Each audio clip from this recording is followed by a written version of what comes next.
Chapter 18. The word of the Lord came to me.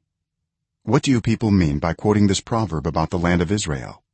The parents eat sour grapes, and the children's teeth are set on edge. As surely as I live, declares the sovereign Lord, you will no longer quote this proverb in Israel. For everyone belongs to me, the parent as well as the child. Both alike belong to me. The one who sins is the one who will die. Suppose there is a righteous man who does what is just and right. He does not eat at the mountain shrines or look to the idols of Israel. He does not defile his neighbor's wife or have sexual relations with a woman during her period. He does not oppress anyone but returns what he took in pledge for a loan. He does not commit robbery but gives his food to the hungry and provides clothing for the naked. He does not lend to them at interest or take a profit from them. He withholds his hand from doing wrong and judges fairly between two parties. He follows my decrees and faithfully keeps my laws. That man is righteous. He will surely live, declares the sovereign Lord. Suppose he has a violent son who sheds blood or does any of these other things, though the father has done none of them. He eats at the mountain shrines. He defiles his neighbor's wife. He oppresses the poor and needy. He commits robbery. He does not return what he took in pledge. He looks to the idols. He does detestable things. He lends at interest and takes a profit. Will such a man live? He will not. Because he has done all these detestable things, he is to be put to death. His blood will be on his own head. But suppose this son has a son who sees all the sins his father commits, and though he sees them, he does not do such things. He does not eat at the mountain shrines or look to the idols of Israel. He does not defile his neighbor's wife. He does not oppress anyone or require a pledge for a loan. He does not commit robbery but gives his food to the hungry and provides clothing for the naked.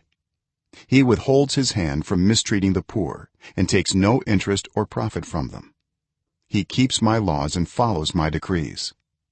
He will not die for his father's sin. He will surely live.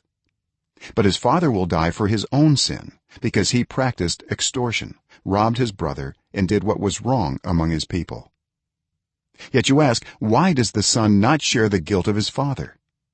Since the son has done what is just and right and has been careful to keep all my decrees, he will surely live. The one who sins is the one who will die. The child will not share the guilt of the parent, nor will the parent share the guilt of the child. The righteousness of the righteous will be credited to them, and the wickedness of the wicked will be charged against them. But if a wicked person turns away from all the sins they have committed and keeps all my decrees and does what is just and right, that person will surely live. They will not die. None of the offenses they have committed will be remembered against them. Because of the righteous things they have done, they will live. Do I take any pleasure in the death of the wicked, declares the sovereign Lord? Rather, am I not pleased when they turn from their ways and live? But if a righteous person turns from their righteousness and commits sin and does the same detestable things the wicked person does, will they live? None of the righteous things that person has done will be remembered. Because of the unfaithfulness they are guilty of, and because of the sins they have committed, they will die. Yet you say, the way of the Lord is not just. Hear, you Israelites. Is my way unjust? Is it not your ways that are unjust? If a righteous person turns from their righteousness and commits sin, they will die for it. Because of the sin they have committed, they will die. But if a wicked person turns away from the wickedness they have committed and does what is just and right, they will save their life. Because they consider all the offenses they have committed and turn away from them, that person will surely live. They will not die. Yet the Israelites say, the way of the Lord is not just. Are my ways unjust, people of Israel? Is it not your ways that are unjust? Therefore, you Israelites, I will judge each of you according to your own ways, declares the sovereign Lord. Repent, turn away from all your offenses. Then sin will not be your downfall. rid yourselves of all the offenses you have committed and get a new heart and a new spirit. Why will you die, people of Israel? For I take no pleasure in the death of anyone, declares the sovereign Lord. Repent and live.